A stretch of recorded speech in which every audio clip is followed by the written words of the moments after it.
Good morning. Good morning. Welcome to Detroit Black and White, our Saturday morning edition. Listen.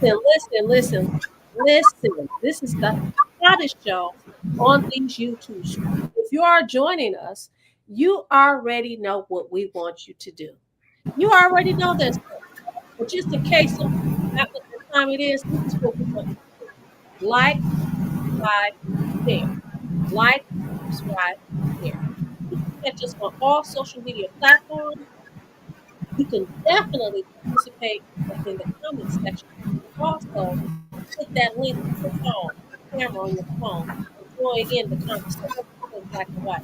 This morning, we have Nardone, former chief of police for the police department, also man of the show today. We also have Mr. Eric Brown, who has Detroit in Black and White Reality Strikes. His show airs every Monday from 8:30 to 7:30, 8:30 p.m. to 8:30 p.m. to 9:30 p.m. Lord Jesus have mercy. So good morning, Eric Brown. How are you? I'm doing fine. How you all are doing? Okay, you know what? There's an echo, Eric. Can you fix it? Because it's an echo. Now it's coming.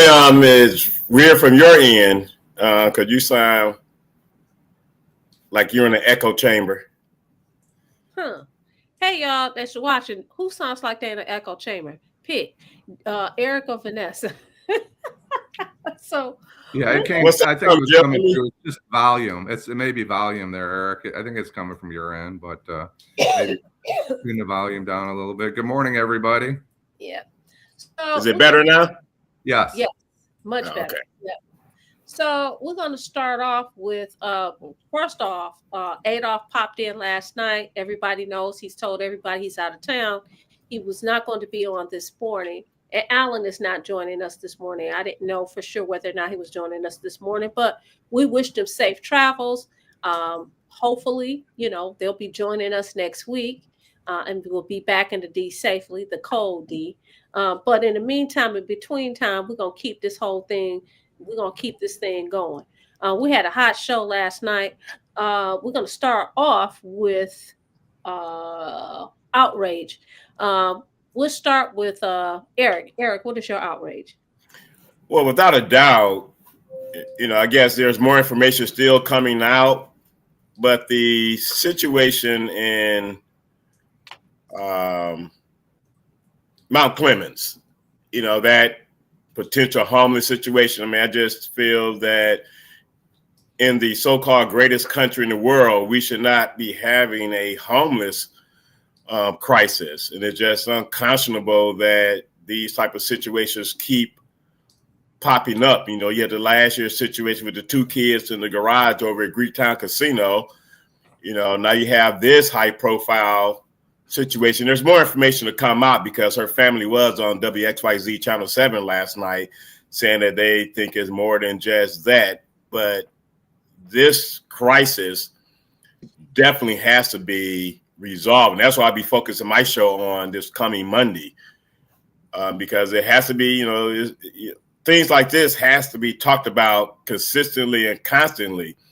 And the guest that was on last night, she brought up some amazing points about how these CEOs and COOs of these so-called facilities are making goo gobs of money, but you still have people out here suffering. Transfer some of that over to better equip your facilities and make them more accommodating. But one of the things that's also amazing about the homeless shelters, they provide coverage for overnight, but then during the day you back out on the street. So that's not, it's still cold outside right now today. So how's that happen?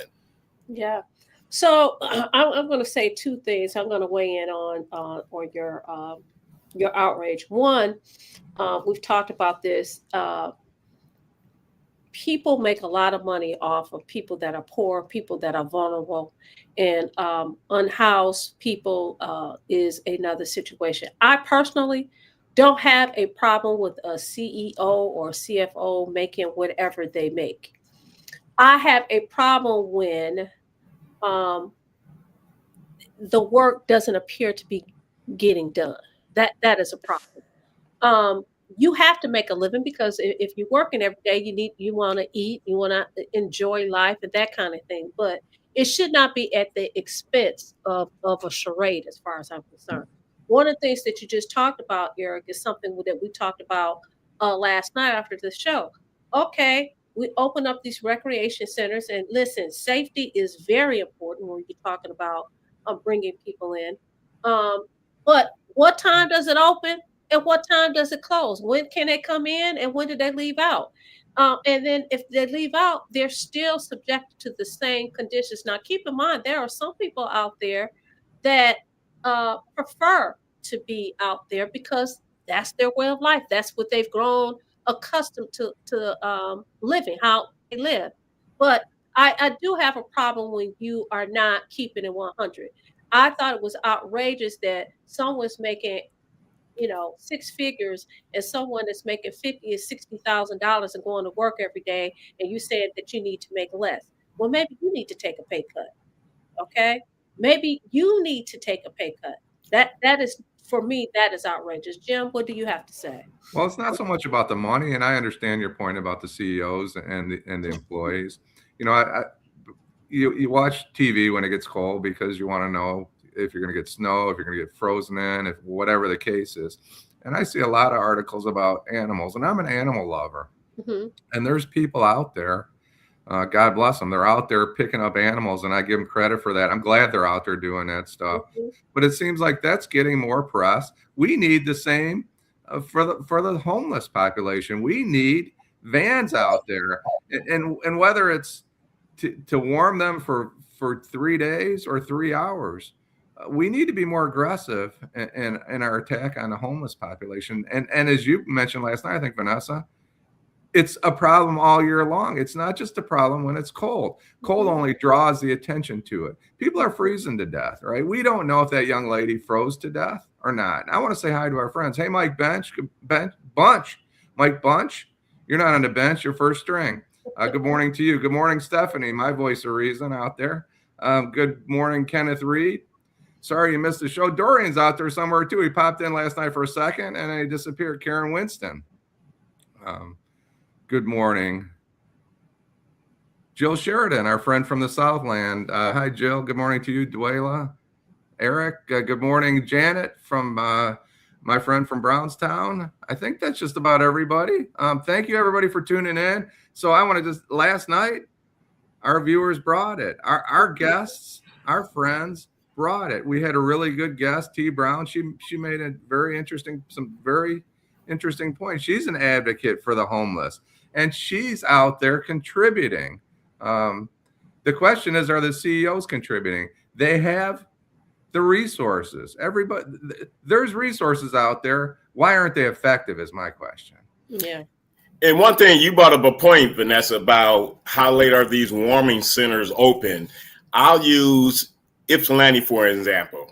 Right now I'm looking at a post with regards to the district libraries being used for warming centers, but only between the hours of 9 a.m. and 9 p.m. So at 9:01, you put them back in the cold. One of the libraries is only from 1 to 5.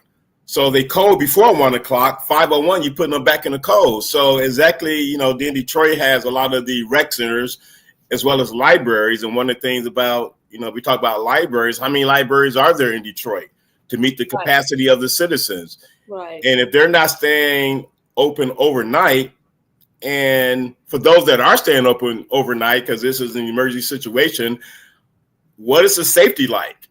You don't know who you're letting in. You don't know what type of accommodations are in the place. I know a lot of the rec centers, or at least all rec centers, should have shower facilities. How is that being monitored? So it's a lot of, it's good that the facilities are being open, but at the end of the day, they're only being used as warming centers.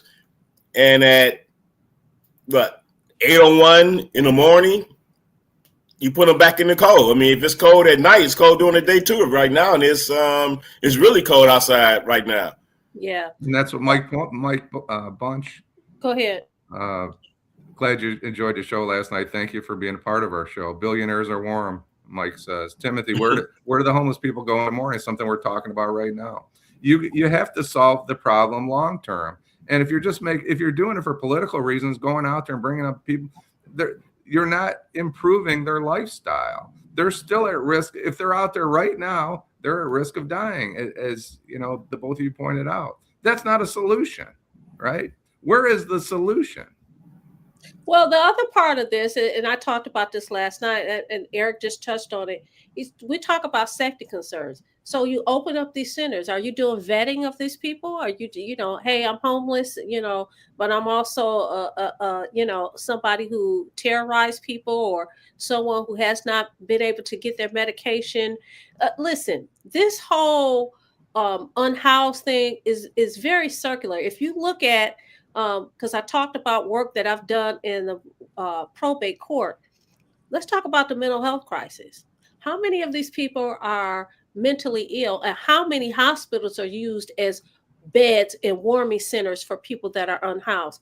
How many jails, how many prisons are warming centers for people that are unhoused that have mental illness? It's a heck of a lot of them. You're absolutely right. I was telling Eric last night that some of the things that we don't talk about is I go to a gas station around the corner from my home. I purposely go to this particular gas station. There's two, one to my right, one to my left. There's a gentleman who is unhoused, but that person that owns that gas station allows him to sit in that gas station to stay warm all day. He's polite. He's nice. And I go there, you know why? I give him money to pump my gas. He didn't ask me. I asked him, I said, hey, you want to make a couple of dollars? Yes, ma'am. Pump my gas. What pump are you on? I'm on pump 3. And he's very grateful. But people like this man owns a business. These people own a gas station, right? And I'm sure he's not the only one. You have someone that's there at your gas station. He's keeping warm. And he's basically acting as security for you as well. So how many people are doing that in the community? Not enough. So, and that was kind of where I was going. The Detroit Police Department, Wayne County Sheriff's Office, these organizations, look, when it's time for a Lions game, if you ever been to a Lions game or been in a neighborhood, there's 50 buses up and down that, Adams Street, dropping people off because they cost $10 or whatever. My point is the money's out there. We need to help people. People are going to freeze to death this week, and it's tragic.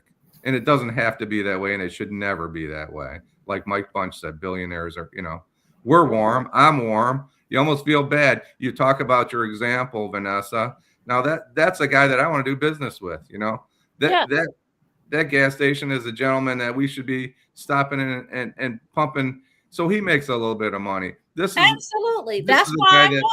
That is why I go. And I'm telling you, last Sunday I went and pumped gas. He was there. He knows me, Hey, Vanessa, hey, go ahead and pump my gas. I'm on such and such. But I can appreciate a business owner. See, that's called giving back to the community. That's called looking out. I am my brother's keeper. That's what that's called. And I can appreciate someone like that. And I appreciate it so that I make sure I come to your business as opposed to the business on the other side of me, who get the hell out of here. Stop harassing people. And I understand because it can be frightening, somebody coming up to you in their own house. You don't know what the heck is going on with them. And, can you give me $5? Can you give me $2? Can you give me something to eat? But when you have a business that recognize that this person is hurting, this person needs shelter, I'm going to do what I can for him. That goes a long way. And we also have to. Go ahead, Jan. I was going to say we have people on this show. Jan, my friend from downriver, that does that. She goes out and she takes care of people. There's other people on this show. There's people that are very generous with their time and efforts. Thank you, Jan, for what you do. I'm going to say HS75 because he says that he or she say, I butcher their name. So I'm not going to, NAMREHS75. What's up with you this morning? Thank you. And then, what I want to say is, we have to quit. We have I to think quit playing the blame game because, Miss Sheila, she watches the show regularly. And again, homelessness was a problem when Governor Engler was in office. Homelessness is a problem now. So it's not cause, he's not the result. I mean, the mental health closing down, that's one thing, but not everyone that's homeless is a mental health individual. A good friend of mine who I've had on my show that I grew up with, Keith Bates, he does an initiative over in it's no longer called a Cass Corridor, but as we once knew it, but he does things over in that area. And, when we did an event the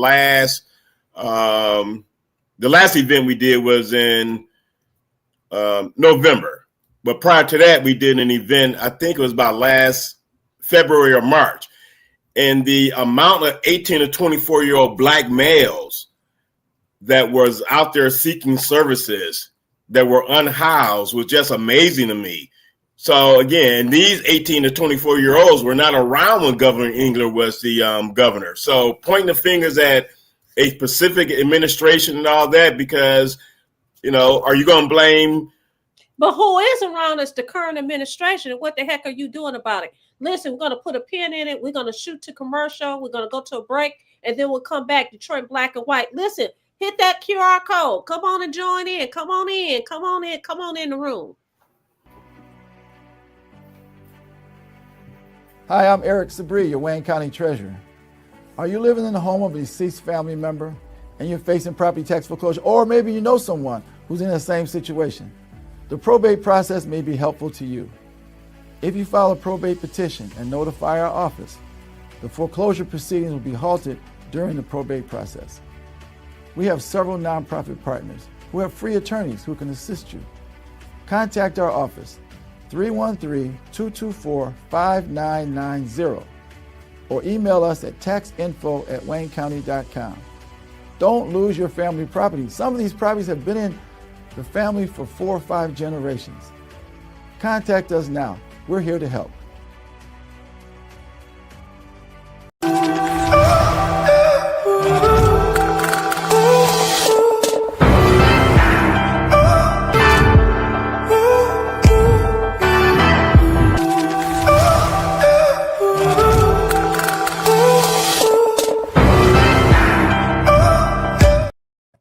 We're back, Detroit in Black and White, our Saturday morning's edition.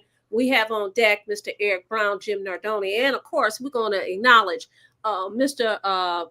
Mike. I'm not going to say Mr. I'm just going to say Mike Bunch because I don't know whether it's a Mr. or sister. Timothy Squire Bay. He says, "Where do the homeless people go in the morning and daytime when it's cold outside?" Angela Beatty, what up, cuz? Dwayla Bright Boy says, "What up, D Love? East Side community is open from 10." She's thinking 10 a.m. to 5:30. Terry McCrimmon says, "Yes, that's crazy. These warming centers that close at night, that's when it gets the coldest." Mr. 1213 says, "Eric, maybe the city have to come up with money from the for the manpower needed for these libraries to remain open overnight." Miss Sheila said, "Good subject." Karen Whiston, she says the data needs to be shared on an annual basis that shows the breakdown of how long the people are homeless year by year. The stats will show failure solving the root of the problem. Kenneth Reed says, I'm going to show it. He says, "There's nothing worse than seeing people wandering around in sub-zero temperatures, knowing that they could die of hypothermia." Miss Sheila says she blames Governor Engler. I will also go to, I think it's Herman. Said, "What up, Doe Detroit Black and White?" All right, James we're going with says, "There are so many complications concerning solving the homeless problem. I brought in homeless into my home with problems following. I bet." Here's Jan. Jan doesn't meet anybody that's not a friend. I know Jan. If there's an animal, I'm surprised she doesn't have 400 dogs and cats in her house because that's the kind of human being she is. She takes care of people, but you can't be naive either. That's right. We can't be naive. Right. Who is this? It says, let's see, who is this? They say, "I agree with you, Vanessa, but I'm leery when someone approaches when someone approaches me at the gas pump, especially at night. Absolutely. We're winging it today, just like last night. I think we need to let people know we're struggling with our behind the scenes expert is not here, so we're trying to do it all together. Right. So And please listen, be patient with us. now that you mentioned it, listen, everybody, we need to give a shout out and prayers to Lady T. She's recovering. That she's the backbone of Detroit in black and white. Karen Winston says that should be a part of the entire puzzle. Intake and fix the people. That means education, training, housing, clothes, real assistance. A lot of the homeless are suffering from the flu and COVID. It's complicated. It is house is very complicated. There's no one thing that would fix it, but we do know that some of the people, I'm not going to say everybody because I'm not going to paint a broad brush, but we do know that some of the people or organizations that say that they're addressing the problem, they are basically putting a Band-Aid on the problem at best. And we're tired of it. That this is absolutely ridiculous. I like Kenneth's comment. Yeah. Duela says, let's see what the current Mayor Sheffield would do to assist this population other than tell where 3 Mormon. And you know who else is out there? I just got a text. Where 3 Mormon centers are. So, I think it's interesting. Our guest last night talked about somebody sitting on the board of some of these organizations, these very same organizations that are failing the people that are unhoused. It's a very, very sad and complicated situation. And you know what else is complicated? Getting Tracy over to our posting line here. I know she's out there. Hello, good morning to you. But for some reason, she's not showing up. I guess she's making comments on Facebook, but they're not showing up here. Good morning to you, Tracy. Okay, well, I'm gonna go over to Facebook while we're talking. We're the amateurs here, so we're having trouble getting people where they need to be. I'm not an amateur. Speak for yourself, Jim. As a matter of fact, what is your I know. I said it last night. What's your outrage? And listen, when we go back and forth, we're just going back and forth. We respect that all of us have different opinions. Jail, Miss Sheila, Mr. 1213, Kenneth Reed, Timothy Squire Bay, Cynthia Johnson, Duela Boyce.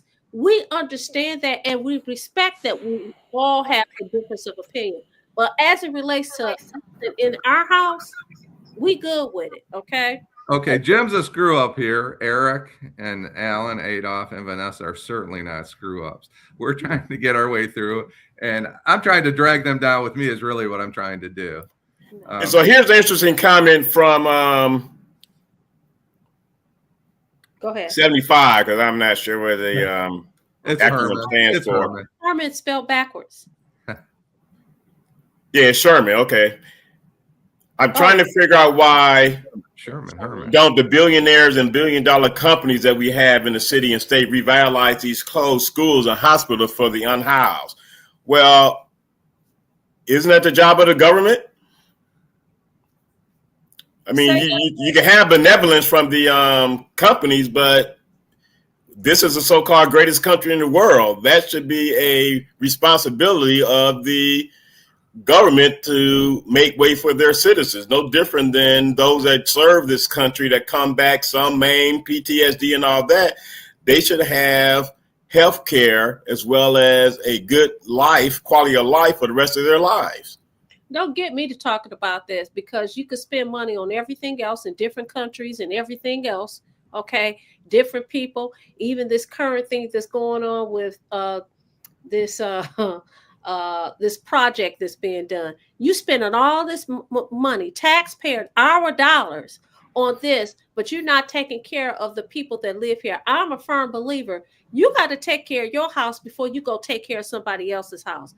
But most people will say that, but they really are not acting on it because guess what? We could demand as Americans, listen, your focus is this. Your focus really should be this. This is what we want to happen. But that's not going to happen because, again, too many people are making money off of keeping our eyes off of the ball. So my outrage is I think Eric solved the problem. It's not Herman. It's Sherman 75. Thank you. You can come on, Sherman, and hit that that little QR code with Vanessa's camera and tell us. We've been looking at. It's hard to look at this and try and communicate with you. At least for me, it might not be for other people. Good morning, Day. Where have you been, Day? I'm glad to see you're still with us. Terry McCrimmon says his outrage, their outrage is. My outrage is the White House trying to put blackface on a protest that is going on in Minneapolis by arresting the co-founder of Black Lives Matter and saying she orchestrated invasion of the church a week ago. And I'm also outraged by that, Terry. That Terry or is that Allan? That's Terry.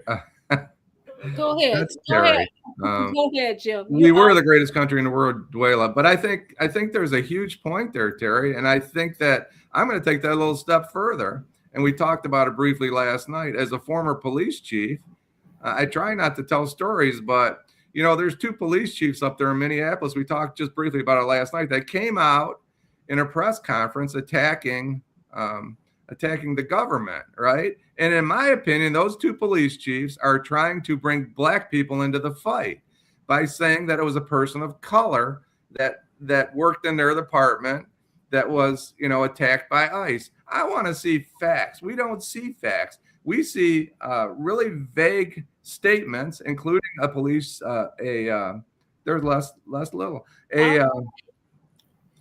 a sheriff up in Maine that said it's Bush League, but he didn't tell us exactly what happened. There's some video of one of his employees being harassed. Well, let's get a written statement. Let's go to the special agent in charge of ICE in Lewiston, Maine, wherever it is, and find out exactly what the heck happened. Let's solve these problems. The press is not going to solve these problems for you. They're just going to make them bigger and bigger and bigger. We need to find out what the problem is. And by going to the press, Mr. Sheriff in Maine and two police chiefs in Minneapolis, not Minneapolis, Minneapolis area, you're only hurting the cause. You're not solving any problems. You're being a political pawn, and you're trying to drag people into the fight that aren't in the fight. And thank you, Terry. Hey, Lance. Yes. Hey. Hey. Can you hear me? The voice is your voice is the vote. Okay. The vote is our voice. It is. That's right. And and Eric, he say something. The government, it's not separate. The government is us. Exactly. We got to keep on preaching that. We are the government. We the people are the government. And until we start putting us all together, because we always separate. Oh, the government is like it's a separate entity. It's not. It's us. We the one. We own this. And sometimes we don't want to take ownership, but we have to if we want to make this country better. And if we want to help the homeless, then we got to take over our government and put people in charge that will help our homeless people and our veterans. Okay, good luck with that. And I understand full well we are the people, we are the government. But we have to first make sure people are educated on the government. And that's a problem in America right now, the lack of individuals understanding how it works. I mean, I grew up with Schoolhouse Rock, so I understand civics. The problem is when you have people that don't vote, don't participate in the process, it's easy to say we are the people, but it's only convenient to say that when people have an agenda that they want to put forth. Yeah. Go ahead, Vanessa. Because I'm going to piggyback on that and say, listen, people need to understand that all these people that stand in front of us that say, hey, vote for me, and those people that we voted for, you do understand that they work for us. They work for us. They are representing us. And until we make demands, we're going to keep getting the same old. We done had all these people running for office on this show. And by the way, I am running for office, but not a political office. But at any rate, we have all these people on the show that talk about the same thing. We get recycled, not even information, gibberish all the time from these same people, and we never hold people accountable. So one of the things that I think is important for us to understand that we are the people, we are the government. I get tired of people saying, well, there's nothing we could do about it. I mean, they there now. Yeah, yes, you can. You can raise hell and make demands. And certainly, standing out in the street may not make a big difference. What it causes is a whole lot of friction, as far as I'm concerned. I've looked at protests from the 1960s and 1960s, 70s. Inevitably, somebody is hurt, somebody dies. It's always something. But I'm not advocating or not saying that protest is not effective. It is. But when you put yourself out there, understand that you putting yourself out there, you may not come home. You may not come home with both arms. You may not be able to see your family for a long time because you've been charged or something like. Those are the consequences of that. But the other consequence is if you don't make your voice heard by doing what, Les? By Vote. voting, you get what you get. So we're joined by Les Little today. One of our colleagues, Duela, asked to introduce the gentleman. Les, what do you want to tell us about yourself? Oh, well, Vanessa knows me well. I met Vanessa on the campaign trail some years ago, and I believed in what the message she was selling to people, and I believe she would have backed her message up. See, that's the problem. What we have is that we don't have proper representation in our government. That's all. And my message is to keep my vote, the vote. This shirt I've been wearing for some years, and Vanessa knows, I wear it everywhere I go when I'm in the public eye, because if we don't understand that we are the people and our voice matters in our government, and if we don't play, okay. I'm going to say, I think that's some of your background, what you've done in terms of being out there in the trenches. Well, I have been a activist since high school, and that's Cooley High, class of 71. We walked out of Cooley High School in 68 to have African American studies. And I've been protesting for one issue or another since high school. And I have worked with a lot of different groups, National Action Network, Keep the Vote, No Takeover, Welfare Rights, Call Them Out. And one of the month, Call Them Out and Keep the Vote, No Takeover was two of my favorite organizations, because we went and fought fascism. Because if you didn't get upset when Governor England came in here and threw out the school board that we voted for, then you probably the problem. Because when you come in and take an elected board out of existence and put in a selected board, then it should be a problem with everybody in this country.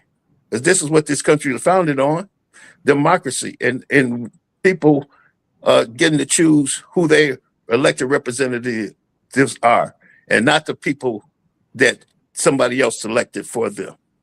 And so I've been an activist all my life, and still I do an internet radio show. And of course, Vanessa's been on my show a few times. And of course, y'all wouldn't have Vanessa. I always encourage her to use her voice, because it's a powerful voice. Oh, and I think she has a great voice, and we all love Vanessa. She's the best. But Terry McCrimmon was talking about the politicians work for us, and both I think Les, both you and Vanessa mentioned that the politicians work for us. We may know that. The question is, do they know that? No, they don't. See, that's what we wouldn't call them out. We called out all political, I guess, servants, political servants. That's what they are. They're servants of the people. Exactly. If they did not do what we wanted, we called them out. As a co-director to call them out, we established a reputation in our community of going after the people that wasn't serving the people's interests. And that's how things get sideways, right? I was the police chief. The police work for the people. It's not the other way around. When it gets the other way around, it becomes a police state. The police report to the people that put them in place. The politicians report to the people that put them in place. The people that are in charge of the homeless problem, that are a part of the government, work for the community. They don't work for themselves. And when we lose track of that, that's what it seems that politics are. Politics have lost their. Go ahead, Vanessa. Yeah, but I'm going to give an example, and then we're going to shoot. Maybe we could go to another subject. I'll give you an example. we know that our voice is powerful. We know that our vote makes a difference, and we know that these people work for us. There was two things that was going on very recently. One was the whole student loan thing, and people were being called to pay back their student loans. There's been a pause on that. There's also been a pause on the whole thing about paying higher prices for your medical care and all of that. They put a pause on. You know why? Because these politicians realize, listen, I want to keep my job, my good government job, right? So guess what? We're going to put a pause on this until after the election so I can get reelected, and then we're really going to do what we want to do. This is an example of how powerful your voice could be. But if you don't exercise it, which is something that Eric talks about all the time, the low percentage of people that go out and actually exercise their voice, then we lose it. And then you have people saying, well, there's nothing we can do about it. Yes, we can do something about it. We're not doing anything about it. We're going to go and take a break, and then we'll come back. Detroit Black and White. Thanks, Les, for joining us. All right. Take care now. All right. If you want to stay on. Hi, I'm Eric, your Wayne County Treasurer. If you're living in a home of a deceased family member and you're facing property tax foreclosure, the probate process can be helpful to you. If you file a probate petition and notify our office, the foreclosure proceedings will be halted during the probate process. Contact us at 313-224-5990 or email us at taxinfo@waynecounty.com. We're here to help.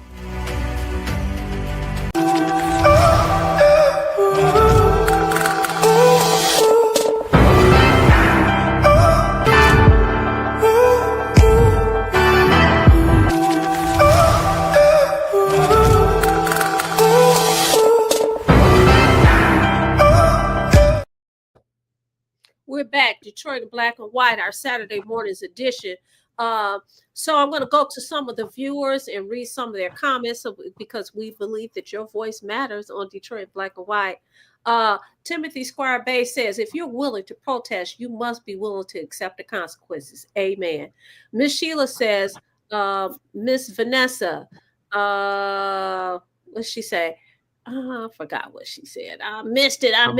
But basically, she's glad that I'm saying that, the candidates are responsible to us. And basically, she said she wants to see what Mike Cox is going to do in reference to defraud because he was on our show. We also had Jill Sheridan. She made a very good comment. She was talking about the unhoused. I want to go back. Can you get I'm looking. Okay, let me see. Well, Jill, you can always just join us. Here it is. Yeah, she said, I realize it's temporary. It's a temporary fix being unhoused, but when it's weather emergency, they need to have shelters stay open. They don't send people out into hurricane just because it's 9 a.m. Dewala says, I have become a much more informed citizen by watching Detroit Black and White. That's what we want to hear. Thank you so much, Steph. What's up, Steph? She said, we need mental health treatment, housing with long-term case management. So I didn't do an outrage. I just want to put a question out here for you guys. It was something that I was talking about. So we know that the upcoming election, oh, you know what? I forgot to do this. Let me say this. Oh, listen, I'm all over the place this morning, but one of my favorite people is calling me. That's my son. Today is his holiday. Today is his birthday. So Miles' birthday is today. So happy birthday, Miles. I can't talk. Happy birthday, Miles. Happy birthday, Miles. Happy New Year to you. So here's the story. New Year. Happy birthday. Yeah. Here's the story, Les. Once you're on Detroit Black and White, you can never leave. So well, I've been a fan of the show for some time. It's been you guys have a great show, and I'm a broadcasting major. Okay, all right. So I understand good production. Y'all have a great production going on. But I want to having you. Yeah. And you know what? My dad's a graduate of Cooley High. A couple years before you, like about did he? Okay. 17, 18, graduated I think in 1950. But okay. Yeah. That was about when I was born. Okay. Yeah. Yeah. But I want to say something about Vanessa when she said about the student loan. To me, that's just another company store, okay? Because it made people afraid to lose their jobs because they was afraid to miss that student loan note, okay? That's what that was all about, to keep people in check, put them in fear. Fear is the biggest enemy of all that live in this country. It's about fear and control. You're exactly right, Les. You're right. Absolutely. Absolutely. So But the piece of control also is parallel and consistent with the educational process. You keep them dumb. That's how you control them. Organizations do it. The government does it. Politicians do it. They purposely do not have get out the vote campaigns because they don't want people to get out the vote. Statistics have shown the more people vote, the higher the likelihood of a potential candidate that think they are going to win, they will end up losing. So it's all constructed to, and that's why politicians don't complain about the voter turnout. They're fine with it. The only ones that complain about voter turnout are those that vote. I have yet to hear a politician complain. Mary Sheffield didn't complain about 78% of people not coming out to vote back on November the 5th. You know, no one complained about the 19% that came out during the primary in August. They know you keep them dumb, you control them at every single level of government, local, state, and federal. They know this. That's why you keep having the same people over and over in office. You have the same people serving in Senate and Congress for all these decades, and the people, we the people, do not hold them accountable, and that's the problem. Well, dare not. Don't be daring and bold and say we're going to upset the apple cart, Mike Duggan. We're going to go. I'm going to switch the subject for a minute, but I want to address Terry McCrimmon. He said, yes, in theory, the politicians work for us, but because of gerrymandering, the politicians are picking the people who they want to vote for them. Very interesting. So we're talking about politicians, and this is Detroit Black and White. This is an idea that Adolph Mongo came up with. This had to be 2016, 9:10 a.m. He and I were talking. He said, listen, I'm going to have a show on 9:10 a.m. It's an urban show, and I want you to be my first guest. And we've been locked in ever since. Detroit Black and White. So we talk about a little bit of everything, but everything always leads to your voice, your vote. So one of the things that I want to bring up is this. We've talked about the upcoming governor's race. So we have the top three. We have Jocelyn Benson, who we know is going to be the Democratic nominee. We know it, okay? We have John James, and we have someone that's bold, Mike Duggan. And so, and I'm not picking on him. I'm just asking a question. I'm asking these voters this question. I'm asking all of you guys this question. So he decides that he's going to run as an independent. Fine, good, and dandy. Okay. He talks about all the things that he's done for the city of Detroit to turn it around. And everybody's jumped on this education bandwagon. Everybody's talking about it. As I told Eric, what they're going to do is this. When they address it, you know what they're going to do? They're going to throw money at it. There's nothing really going to be done about education in America. They're going to throw a Band-Aid on it, and a very temporary one.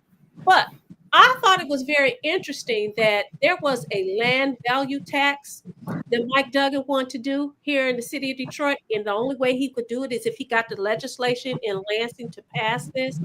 And it was stalled in Lansing after the lawmakers declined to advance the enabling legislation. So what was it? The plan would have dramatically changed how Detroit property taxes are calculated, lowering taxes on homes and buildings while raising them on vacant land. The plan was to cut taxes for Detroit homeowners by reducing the rate on the buildings, increase taxes on vacant land or unused land to discourage speculation, shift Detroit to a split rate tax system, taxing land more heavily than structures. People were pissed off about that. It did not pass because the Democrats in office was like, yeah, no, we're going to reject it for now. If he becomes the governor, y'all talking about education. What about this land value tax overhaul? What about that? Because you better believe that is going to be revisited if he becomes the governor of the state of Michigan. We're getting a little too much feedback. Everybody check their volume and make sure. I check mine and make sure it's not too high, but we're getting a little feedback again. So, but go ahead, Eric, Les. Yeah,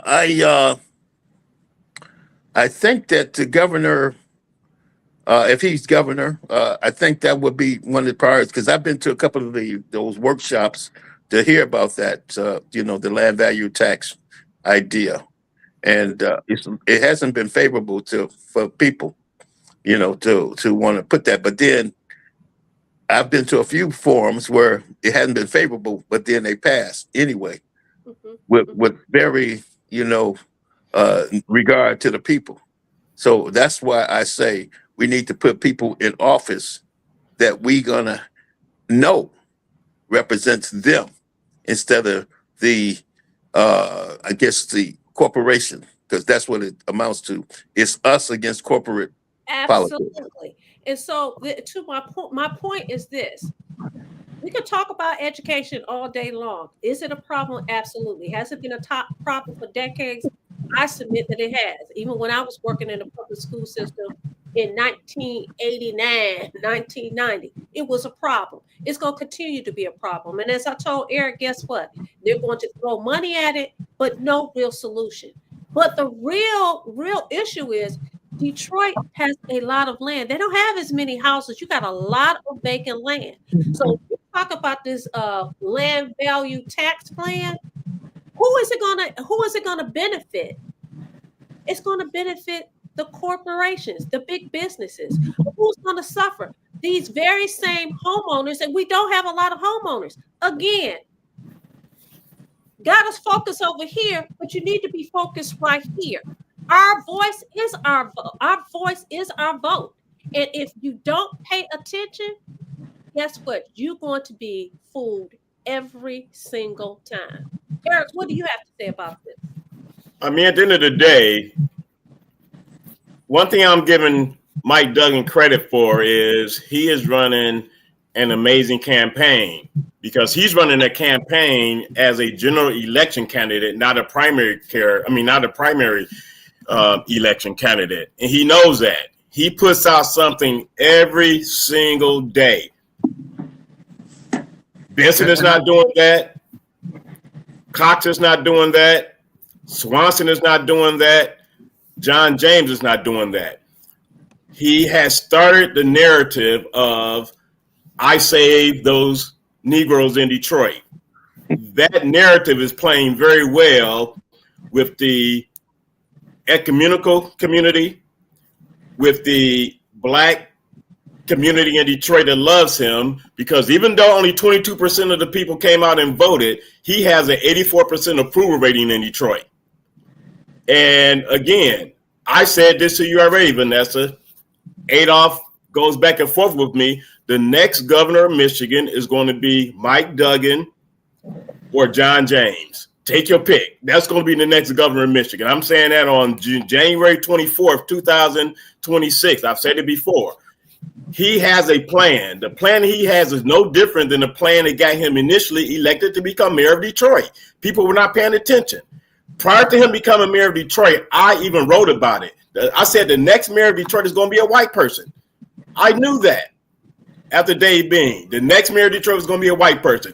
Lo and behold, you had all these corporate oligarchs in the city of Detroit, in the state of Southeast Michigan, that were working behind the scenes to find that right white person to become the mayor of Detroit. And lo and behold, it was Mike Duggan. He had a pass. DMC. You're exactly right. DMC. He had a pass. DMC. Prosecutor's office. Wayne County Executive Office. They picked the perfect person and pulled the wool over all the citizens of Detroit. I was on the show with John Mason and Horace Sheffield before. John Mason said it best. The people let it happen. They did. Jim, what do you have to say about the Detroit land value tax plan? Well, I think it's just another method to try and get money from the people that don't have money, right? Isn't that what we do? We seek out cash and taxes from the people that have the least amount of money and the least amount of resources to pay them. and that's kind of backwards. That's just my position. Back to Mike Duggan. I'm not worried about Mike Duggan. I know what happened with Mike Duggan, and I know who his right-hand man was. And I know who his right-hand man was before he hired him. His name is Ryan Fredericks. That's Jocelyn Benson's husband. He was the link to the oligarchs in Detroit, who are now the Michigan oligarchs that are going to get in line behind Jocelyn Benson before long. And I understand. I'm not a prognosticator. I'm not going to tell you who's going to be the next governor. I feel differently than you do, Eric, but I'm looking at the big picture. Michigan's a big state. You can win Wayne County and win the state of Michigan, but it's not like that unless the people in Wayne County vote. So I'm not afraid of Mike Duggan until it's time to be afraid of Mike Duggan. That's my position. So my question is, next is, you have more women that vote than men. How many women are going to vote for John James or Mike Duggan as opposed to a Jocelyn Benson? How many women are going to say, hey, I'm going to support this male or this male as opposed to a female? We saw it done with the presidency, because the reality is you had a lot of women who voted for the current administrator. You had a lot of men that voted for the current administrator. You had a lot of black men who voted for the current administrator. You had a lot of black women who voted for the current administrator. So how many people, and I'm talking about the guy who occupies the White House, how many of these people here in the state of Michigan is going to vote for one of the three? And how many of us are going to keep our eyes on the ball? Because I'm gonna tell you, if the former Mayor Duggan is elected as governor, you better believe that plan is going to pass. You better believe it, because So before, as Allan, as Eric said, he's run a campaign. And listen, he got friends on both sides of the aisle. Let's go ahead. Jim. I'm sorry. Less people are asking how they can access your show. They're asking about you, and they appreciate you being on. So tell us a little bit about how to tune into your show. Well, it's just easy. Just Google 953 AM Talk the Vote .mix MIXLR.com. And you can it'll come up, and you can hear the show that I did this morning, and it's a lot of shows in my archives, past shows that they can listen to.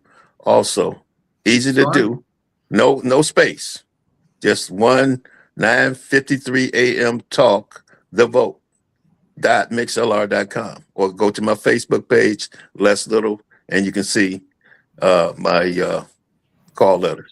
So if you want to listen to Les, look for Les out there. You can probably just do a search, Google or Yahoo or whatever. That's say right. Les Little show in Detroit. And That's right. I would put it up on the screen, but I can't do it, Les. I apologize for that. You can get it on our Facebook page later. And Jim, to your point, the recent poll that came out is a very reputable poll. Previous polls had Duggan much further behind. The recent poll has Benson at 32, Duggan at 26, John James at 34. That means a lot this early in the game. And Duggan is going to take more Democratic votes away from Benson than he will take Republican votes away from John James. And people can dislike John James all they want, but it's all about the numbers. If you pay attention to the numbers, you pay attention to voter turnout, the winner of this election only needs 34% of the vote come November of this year. And let me ask you guys something, because, in my circle, I listen to a lot of stuff, and a lot of people are really tired of Republicans and Democrats. So, and it's a lot of them have been independent. Like, I've been an independent for a long time. I go way back, Ralph Nader back. Okay.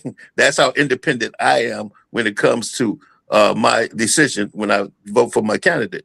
And and I think that's where Mike Duggan, he's a strategist, and that's why he went independent, because he understands the climate that's in our community right now. Right. And not just that, Les, not just that, his independent, if he were to win, that's going to set the stage for 2028. Again, Michigan being a purple state, if he wins as an independent, the Democrats and Republicans will be very conscientious of the fact of the no labels party will be very prominent come 2028. So everyone is watching Michigan right now. They're watching Michigan. But here's what you mentioned. Dismiss Duggan all they want. I'm telling you, the next governor is going to be Duggan or James. You mentioned what you mentioned was that Mike Duggan is running a campaign for a general election, and that's his advantage right now because the other candidates are trying to win their primary before they go on to the general, right? Mario, what's her name? McMorrow, whatever her first name is. McMorrow is a threat. Mike Cox is a threat. So Mike Duggan is not running against anybody right now. That gives him an advantage. When the prospective candidates win their primaries, when this election will start, the campaign will start for the election, and it's too early. I agree with you, Jim. I'm going to go to some of our viewers. Jay says Mike Duggan will probably not win running as an independent. The next governor will be from the Republican Party or Democratic Party. You're fooling yourself if you think otherwise. Day says Horace Sheffield supporting Benson. No word yet on Mary, but we know her predecessor endorsed her, and it's looking like Duggan will be who she endorses. Doyla Boyce says John James, thumbs down. Ms. Suzuki says complete Mayor Sheffield's rise hire survey to share your concerns if you didn't receive the email. Mr. 1213 says one positive thing about Duggan is that DDOT had improved under his watch. Jay says people think John James is corny. He plays tough brother around black people, but acts like the Pullman Porter around white people. Lord Jesus, have mercy. White people low-key don't like John James. Miss Sheila says I'm independent. She's an independent thinker also. Mr. 1213 says Duggan has a stronger chance to win over James. So those are the comments from. I agree with that. And I agree with it as well. Listen, it is 12:57. We've got 3 more minutes, but I want to say this because all of us have different opinions. What we try to do on this show is we try to inform people. We try to give them information. We're not here to tell people to vote for one person or another over another. I don't do that. You take your conscience into that booth and you make your own decision. But make an informed decision. Something that Eric said earlier, and he and I have talked about this, Jim and I have talked about this. They keep you dumb on purpose. They keep you dumb on purpose. You don't have to be dumb. You have to continue to listen to shows like this, Detroit Black and White and Les Little Show, and all these other people that are informed. Miss Sheila, Mr. 1213, Timothy Squire Bay, Day, Jay, G Money Hollywood, Miss Suzuki, Doyla Boyce. Who else do we have? Gosh, I can't. Terry McCrimmon, Karen Winston, Kenneth Reed, Marlon, Karen Winston. Good morning, Karen. Angela Beatty, Bridget Huff. We also have. Who else do we have? I'm trying J.R. to Gitta. Yeah. Good morning to you. Good to see you out there today. Right. Miss Terry Brown, who was on the show last night. Also, the people who didn't show up this morning, but show up on other days. We thank you so much for giving us information so that our whole community can benefit. This is why we do these kind of shows. This is why Les does his show, and this is why we do Detroit in Black and White. We want an informed electorate. We want a passionate electorate. We want an electorate that's actually going to do something. Okay, go ahead, Jim. I was just going to say your voice matters on Detroit in Black and White. Your voice matters on Les's show. Your voice matters out there with we may not have a huge family, but we have a family, and your voice matters here, and we appreciate it. And keep bringing it, right? It's just so thankful that we had Les today, right? So thankful I had T. Brown yesterday. She was excellent. Thank you. Thank you, Les. Oh, you're welcome. Thank you for having me. Thank you for the time. I appreciate your show, man. I listened. Y'all might not see my comments because this Saturday is my running around day, but I'll be listening to you while I'm running around. Get my stuff done. So I And want to one, give a shout out to one of our viewers. He popped in last week. I don't know what the issue is today, but they sent a text. Mr. Mike Evans, he watches our show and listens to our show every He came Wednesday, on. every Mike Friday, Evans came every on. Saturday. We want you to come back on the show. He sent the Yeah. text. I don't know what he's talking about, what he's referencing, but he said I think he's referencing the tax issue that I was talking about. He said a lot of the buildings that are still standing have asbestos, and it's too expensive to, get rid of the buildings. Is what he's saying. I believe that's what he's saying. But listen, you don't have to text me. Use this QR code to come on the show, like And Lester, he's done like it. Bridget Huff did, like T did, like DeWayla did. Like You Mike guys, Evans did and that's Les. right, exactly. So it is 11:01. well, let me get a final word right quick, Vanessa. Go ahead, Eric.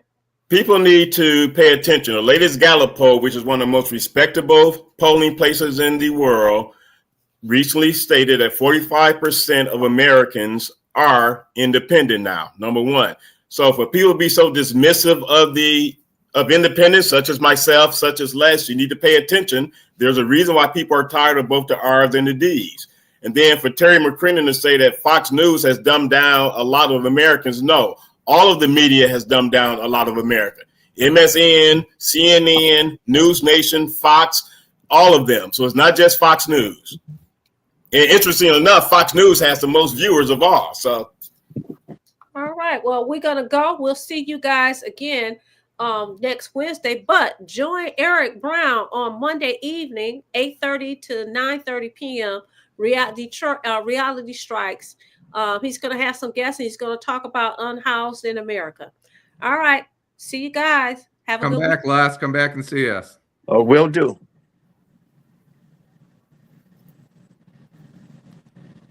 I guess that's me. I have to move on the show here. yeah, you do. All right.